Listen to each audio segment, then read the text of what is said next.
ગોરવામાં અખિલ વિશ્વ ગાયત્રી પરિવાર દ્વારા શ્રીમદ ભાગવત કથામાં કૃષ્ણ જન્મની ઉજવણી કરવામાં આવી હતી।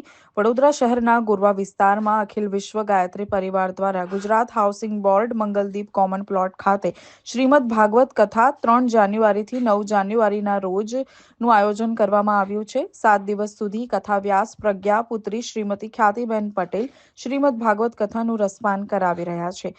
ત્યારે તારીખ 7મીના રોજ કૃષ્ણ જન્મની ઉજવણી કરવામાં આવી હતી, જેમાં મોટી સંખ્યામાં મહિલાઓએ કૃષ્ણ જન્મના ભજન કર્યા હતા અને ભક્તિમાં લીન થઈ ગયા હતા, જેમાં મોટી સંખ્યામાં ગાયત્રી પરિવારના બહેનો અને વિસ્તારના નાગરિકો જોડાયા હતા। આજે અખિલ વિશ્વ ગાયત્રી પરિવાર થકી આજે ભગવત કથાનું આગળ આયોજન રાખ્યું છે।